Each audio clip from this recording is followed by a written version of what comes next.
California Lutheran University's School of Management. We offer an MBA for financial planning professionals seeking a graduate degree.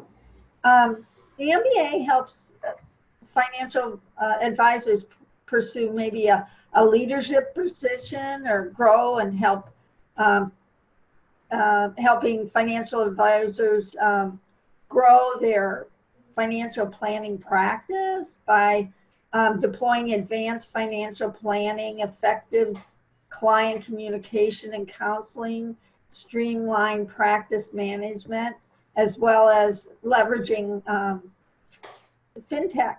So we're a Hispanic serving institution, and some of the features for our program is that we have advanced financial planning and interdisciplinary courses, rigor consistent with the School of Management. We have year-round terms, so you can start at any time. Courses are offered online. Faculty are all CFP practitioners, and internships are available to service the local community while gaining professional financial planning experience. So that's a little bit about our program. Oh, I didn't even introduce myself. My name is Cindy Gruther, and I'm the program manager for the financial planning program. So today we have with us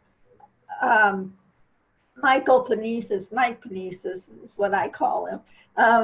He's going to be talking about advising clients on investing in startups. Michael's the executive director at the Center for Entrepreneurship at Cal Lutheran. And that particular, he's located at the Westlake campus, if you're familiar with Cal Lutheran. Prior to being here at Cal Lutheran, he came to us from UCSB and the technology management program. And he ran a really successful new venture competition there. And while at UCSB, he developed a mentor network for advising students. And they would reflect on best practices in, for the Santa Barbara startup community. Another thing that he did while up there, he played a key role in the new startup incubator for the Goleta Entrepreneurial Magnet. He's chairman of emeritus at the Board of Governors for Tech Coast Angels. It's also, could be TCA, and one of the largest accredited angel investors group in the country.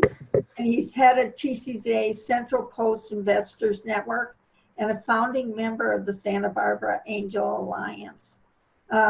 He's had a lot of different careers, worked for multiple different companies throughout his time working. He's on the board of directors, board of the MIT, Massachusetts Institute of Technology, Enterprise Forum of the Central Coast chapter, and he's on the steering committee for the Ventura County Greek Festival. And we want to welcome Michael to talk today to us about investing in startups, often called angel investing. So, Mike, I'm going to stop sharing right now. Okay. And then I'll let you go ahead and share.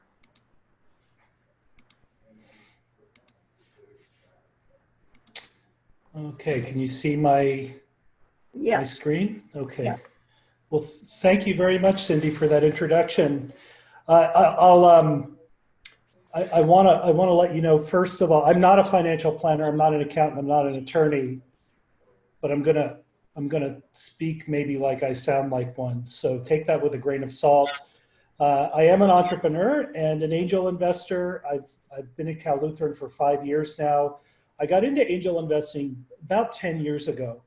It was something I didn't realize I qualified for, and once I did, it actually I prefer it to being an entrepreneur in practice.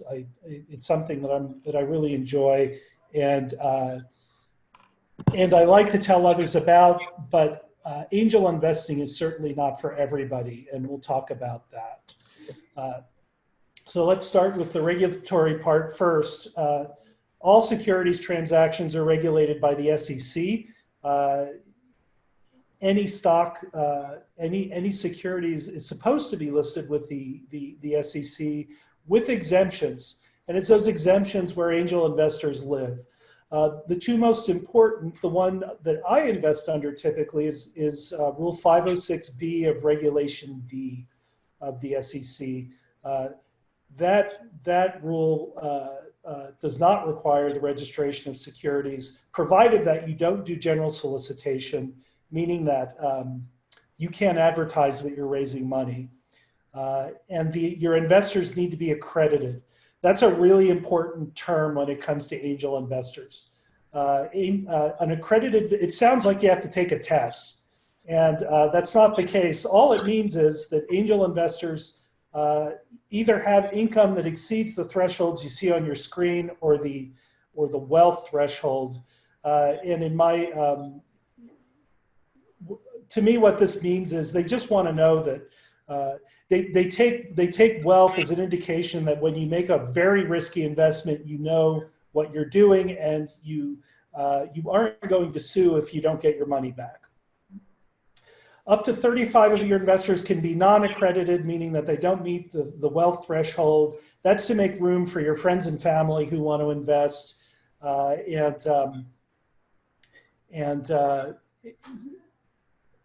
Actually, that's it. And then you can raise as much money as you want this way. There's a newer regulation called Regulation CF. This is about crowdfunding.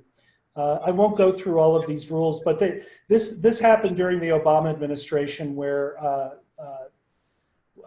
the administration wanted people who weren't anywhere near being accredited to have the opportunity to invest in startups as well. There are much stricter income limitations on investing under Reg CF. A startup can raise only $1 million per year this way, but you can make this kind of offering with other Reg D offerings. What's great about Reg CF is that if you know where to find Reg CF deals, it's a great way to advise your clients to get started small. Because the minimums for Reg CF deals are you can invest in a company for as little as $100, where under Rule 506B, there aren't any minimums, but in general, angels tend to invest $25,000 at a time, and I'll talk about that more. So what do we mean by angel investor? In its simplest form, an angel investor is the first stranger a startup takes money from. Up until then, they've bootstrapped their company. They've maybe taken some money from friends and family, but angels are private investors who like to invest in startups. But you don't necessarily know them. You have to go find them. The motivation for being an angel investor is multifold. When you take money from a venture capitalist, for example, and I'm not really going to talk about them very much today, venture capitalists are investing other people's money, and they're professional investors. Angel investors are not professionals. They maybe have the expertise of a professional, but they may be investing for different reasons. When I invest in startups, it's not just an investment. I want to be a part of the business. I want to advise the startup. I want to share my network with them to help them get started. I'm willing to be more patient. I have more than one investment that is closing in on 10 years old, and there's no exit in sight. I'll talk about what that means. But part of what I do is connecting startups to people who can help them. On the downside, the problem with angel investors is that sometimes they want to be a little too involved in your business. The border between their investment and the startup can be a little fuzzy. So being an angel investor is, there's a spectrum. One myth, though, that I want to make sure that you realize is angel investors. There's this myth that angel investors are the guys you meet them in a diner, you draw a picture on the back of a napkin, and they're so enamored of your startup idea that they want to invest right away. And that's generally not true. Angel investors behave a lot more like venture capitalists than they do your friends and family. Angel investors expect to see a well-planned business. You don't necessarily need to have a written business plan, but we want to see that you've thought through the mechanics of the business. We expect to see a working minimum viable product. We mean by that you've built something that you can sell to customers and they see enough value in it that they're willing to pay you. We do expect you to have sales. We tend to invest once you're in revenue. And we expect that you're willing to work without salary usually. We're willing to make exceptions for that. But in general, when I see an entrepreneur come to me wanting to raise $500,000, $400,000 of which is for their salary for the next 2 years, that's a yellow flag. That's actually a red flag. There are some exceptions where there's a lot more capital needed before you can get to revenue, but by and large, angels expect to see revenue. There are different types of angels. There are individuals who invest on their own. There are angel groups, which I'm going to talk about with a little more detail. There are equity crowdfunding platforms that enable a big group of people to invest a little in a startup. And then family offices and super angels are in the same category. If you know these people, if these are your clients, they're a little more sophisticated. They tend to invest 6 figures at a time. From an entrepreneur's perspective, you want to find these people from an advisory perspective. Groups like a family office, especially, is probably they've set up an entity where they can invest their wealth in all kinds of companies, but they very often will look to startups. Angel groups are a very specific type of entity. I belong to a couple of them. Angel groups. The members of an angel group, in general, they're investing on their own, but they're evaluating deals together as a group and comparing their thoughts about what they like and don't like about the deal. It's an interesting way to raise money because you end up doing a lot of presentations. You end up building, most angels invest $25,000 at a time. They generally don't write checks any bigger than that. So you have to meet with a lot of them. You have to go to angel group meetings and pitch your startup. If the angel group allows you to pitch, you have to go through their process for presenting. And there are some challenges to that. When you get to the point where you're raising money from a venture capitalist, they generally don't like to see that you have 20 angels on your cap table. Because it makes it more complicated to do shareholder voting and things like that. The secret to an angel group is that every angel in an angel group signs a member agreement that binds them to all the other angels in the group. So it usually lays out how much you invest at a time, and that's usually $25,000, that you'll participate in the group, and that it will also, just as importantly, tell you what kind of behaviors aren't acceptable. Solicitation, if you're a consultant and you're also an angel investor, you can't negotiate a consulting deal with a startup that's contingent upon your investment, or vice versa. So that no quid pro quo. You have to disclose existing relationships with companies you bring before the angel group. You can't take fees for bringing companies in front of the angel group. But most importantly, everyone agrees that if one member of the group settles on terms with a startup, that every other member in the group will either invest on those terms or not. So that the entrepreneur is not cutting side deals with every angel for their $25,000 check. And then angels also agree to hold each other harmless and indemnify themselves so that if a deal goes south, which happens all the time, that the angels aren't suing each other. there are three big angel groups in Southern California that are based here. There are a lot of other angel groups that have chapters here, but the three big ones are Tech Coast Angels, which covers all of Southern California. I've been a member for about 10 years. TCA has 350 members. At any point in time, about half of them are active writing checks. Santa Barbara Angel Alliance in Santa Barbara, that's a smaller group of 25 that is very active. And then Pasadena Angels, I think, has more than 100 members. They're based in Pasadena, and they'll look at any deal at least in Southern California. I'm sure they look at startups beyond. Angel groups tend to like startups that are based in Southern California, where you can have regular contact with them. It's a great way to learn how to be an angel investor just by attending meetings and watching how experienced angels work. And I'll talk about getting involved with a group in a little bit. I'm going to, well, one important point about this slide is that angel groups can be organized in different ways. Most angel groups, they evaluate deals together, but then the angel invests individually. And the name of each angel who invests is recognized as an investor on the startup's cap table. Some angel groups, the angels pool their money, and then there's an investment committee that decides what to invest in.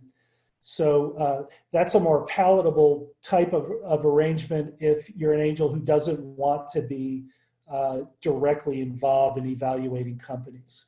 Some angel groups like TCA and Pasadena Angels both do this. They've set up funds that invest in the startups that their members invest in. So if you don't want to be super active in the operation of the company, you can invest in the fund and be more passive. Angel groups also syndicate with each other. This is an example. The Angel Syndication Network is organized by Tech Coast Angels, and they have a program where any entrepreneur from any of these groups can present via I think we use GoToMeeting or WebEx, so that all of the angels can evaluate the startups from a particular network. And this reinforces that interest that most angel groups have in working with local companies. Once you have a local arrangement, then you can share it with angel groups in other parts of the country.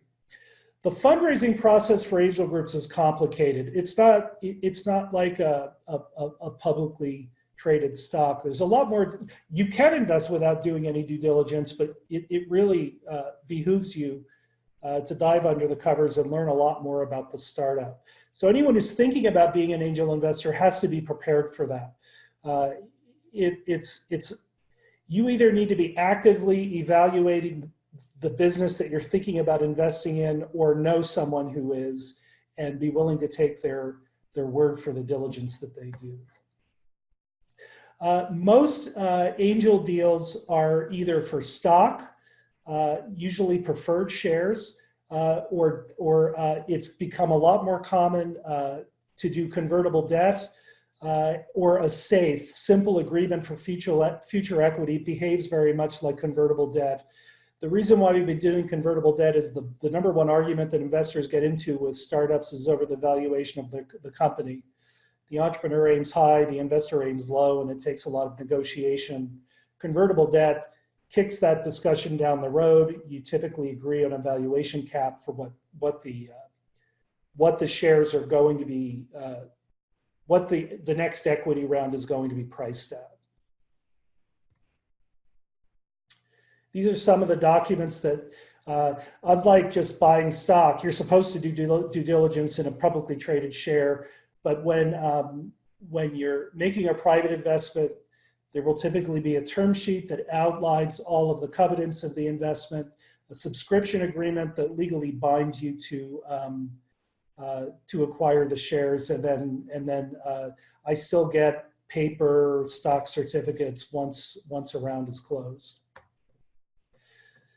There are a lot of, to go to crowdfunding for just a second, there are a lot of equity crowdfunding platforms where if you're accredited, you can go online. You have to represent you're accredited. Some of these websites expect you to show proof, but it's an interesting way to get started. Republic in the upper left-hand corner actually is for non-accredited investors, for startups that are raising money under Reg CF, and they do a really good job of making it the evaluation process interesting.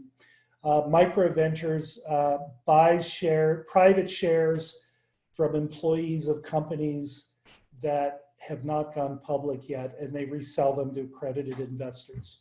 But all of these take a little bit different approach to private investing. It's important to understand, though, that I am not talking about Kickstarter and Indiegogo. Kickstarter and Indiegogo are crowdfunding platforms, but not for equity. All of these other ones are crowdfunding platforms where if you're accredited, in most cases, you can invest directly in companies, and if you're non-accredited, in the case of Republic. It's important to know also that for private shares, investors get their ROI via an exit. The exit takes multiple forms. A private company can go public and you can sell your shares on the public markets once that happens.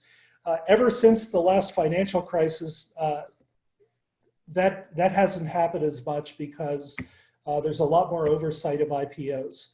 The most common way that you exit a company is by acquisition, where a publicly traded company or a bigger private company buys your shares or buys the company. Sometimes the company that you're invested in will buy back the shares themselves. That doesn't happen very often. Sometimes there's an acqui-hire. Acqui-hire is an acquisition to hire the talent in the startup. I've had investments where they've been acqui-hired. But this sometimes surprises entrepreneurs, it surprises investors as much. When you invest in a startup, it's with getting your ROI doesn't necessarily come from the operation of the successful operation of the company for years. It's fattening up the company so that someone's interested in acquiring it. Some portfolio advice for people who are thinking about being angel investors. First and foremost, you have got to have a risk tolerance that is really, really high because 70 to 90% of your investments will fail. They're that high risk. They make great tax write-offs if you have a high net worth individual, but many of them are going to fail. In my case, and I can only speak from my perspective, when I set out to be an angel investor, I decided that I was going to invest 10% of our net worth, reinvest any exit proceeds, and stop investing 10 years before I plan to retire. I'm close to that 10-year time frame. I haven't made any big investments recently, but it is very important that you take a super long-term view. If you are going to make angel investments, then you should look at the rest of your portfolio and make it a little more conservative. In my public portfolio, I tend to invest more in big dividend yielding companies. Don't do a lot of small cap, don't take as many risks. Diversification is exceptionally important, more so for these very high risk companies than any others. You can start with equity crowdfunding because the minimums tend to be lower and you can invest in a lot more companies more quickly. You can go look for one of the angel groups that has a fund so you could invest, you could play the field first rather than sinking $25,000 at a time into startups. AngelList is also a crowdfunding platform where successful angels syndicate their deals, and you can invest all at once in a bunch of startups. If you do decide you want to join a group, it's important to attend the meetings to see how the group works. It's important to find a mentor, someone who's experienced and can help you understand how the process works. My rule of thumb is don't invest in anything for at least 6 months. Someone who gets really excited about investing in startups, they join a group and all of a sudden they start writing checks right away. It really takes some time to understand what it is that you want to invest in, and what your criteria should be. And then also participate in due diligence. Angels do all their own due diligence in general. They're always looking for volunteers to help. If you see a company you really like in the first couple of months, then volunteer to help with due diligence, but don't necessarily invest. And then expect at least a 10-year time horizon. When I started, I was told it was 5 years, but I think it's safer to think, okay, within 10 years, the company's either going to have an exit or it's going to be out of business. Some resources.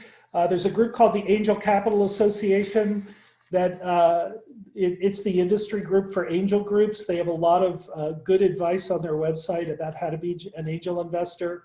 A couple of good books, one by Jason Calacanis, who's a Silicon Valley angel investor. David Rose is one of the fathers of angel groups and wrote a really good book on angel investing. And then Venture Deals by Brad Feld and Jason Mendelson is a good book about how you structure an investment with a startup. So that's my 20-minute, a little bit over, overview of what it's like to be an angel investor. And I'd be happy to entertain questions. I'm just curious. So are the people that are investing really big risk takers, or you know, when you look at the 70 to 90%, or are they doing it because they're doing it strategically because of deductions and whatever? You know, it's fun. I think it's a mix. I've seen a fair number of angel investors who are big risk takers. They get excited about startups. They've been entrepreneurs themselves. They write a couple of checks. 1 year, the next year, those first companies they invested in are out of business. Even the risk take, and then we've got folks who are doing it strategically. Once you pass a certain amount of wealth, you see it as a way to put something in your portfolio that is not a huge part of the portfolio, but if it's successful, it could be 10, 15, 20 times your investment. I will tell you that all angel investors, after they've been doing it for a while, care a lot more than risk aversion than they do about the big payout when they're doing diligence.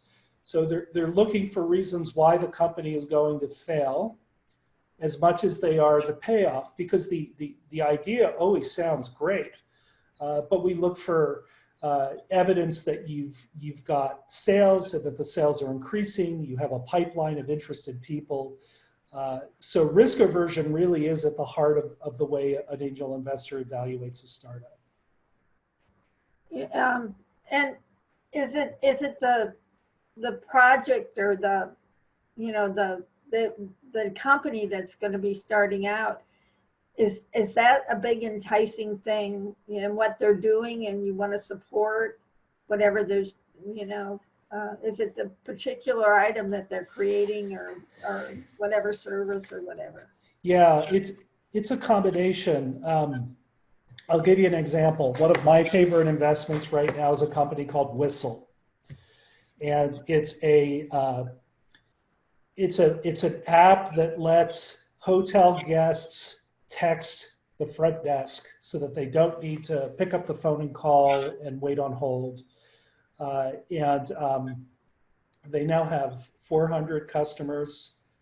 They're growing pretty rapidly. There's a very clear need for this product or service. And I'm really hopeful for an exit in a year or two, because I think either a hotel's going to buy them or a service provider's going to buy them. But when I first met them, they were a year out of Loyola Marymount. It was very much a friends and family kind of relationship with the two co-founders. And I got a lot of enjoyment out of helping them find investors, figure out how to reach customers, and grow the business. So do I expect ROI out of it? Yes. But I'm interested in hospitality companies specifically. I think this is a really cool product. And I think that this team has built something really cool. So it's a combination. It's not just about the ROI though. Okay. Grace had a question and she wrote it down. Grace, do you want to turn on your microphone? You can ask it if you'd like. Sure. Can you hear me? Yes. Excellent. So I was curious, just because I know people love talking about things like this at cocktail parties and stuff. And I know people share a lot more about their winners than their losers. But I'm curious, from your experience, Mike, what ratio of angel investments turn out to be winners versus losers? It sounded like you said the 70 to 90% don't do well. What have you seen personally? I have 3 winners. I have about 30 of varying sizes, 3 winners, 6 losers, and the rest in the middle. 6 that are out of business. Okay. And any angel investor who's been at it for long enough loves to talk about the failures because they're way more interesting. What's interesting, when I started angel investing, I was told that 1 out of 10 would be successful and that the other 9 would outright fail. And we are seeing a lot fewer outright failures. And that's partly because you don't have to buy your own servers anymore. You can use Amazon's infrastructure to offer a product or service.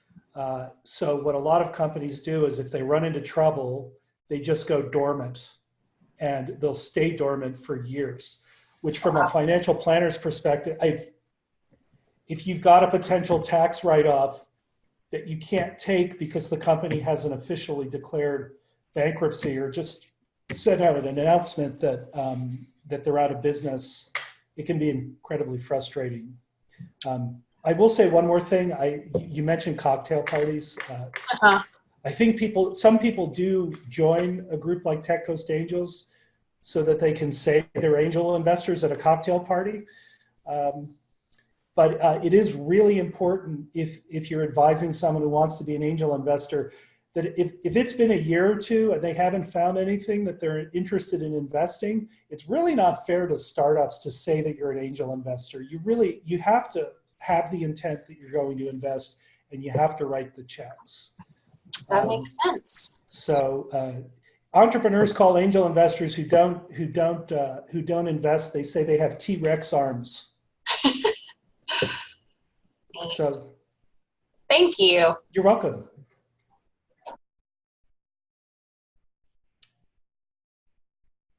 I don't have any other questions, but Grace, is there any other questions you might have before we end?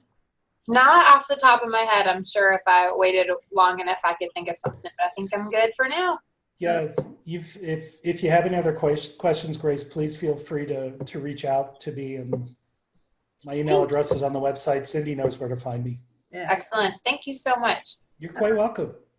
Well, thank you very much, Mike, for You're welcome. doing this today. No problem. You know, it's interesting because it's something that I have little knowledge of, and so it's really interesting. Yeah. If we had more time, I sometimes do an exercise called Bring Out Your Dead, where lots of angels don't like to share their portfolios, but I put up three companies I've invested in and have people guess which one's dead. And it's funny, some rooms guess immediately, but most of the time it's 50-50. It is very difficult to pick which startups are going to be successful and which aren't, even in hindsight. I thought of another question. What's that? So when you're looking at what to invest in or advising others on what to invest in, what kind of things do you look at? Mm-hmm. Most private investors will tell you they look at the team first. Do I think that the founders on? Do they have a really good idea? Have they demonstrated that they can sell it? But probably most importantly, do I think that they have the resilience to stick with it? Because it gets tough, it never goes according to plan, and somewhere in the middle of year 1, you have some sort of existential threat you have to deal with. And are you going to stick with it, or are you going to fold up your tent and go get a job? That's super important. we look for a good market opportunity. Have you defined a market opportunity that could be $1 billion opportunity at some point? Or does this have limited potential, and it could be a great small business for you, but there's no exit in a small business? Thank you. You're welcome. All right. I'm going to share my screen again. Okay.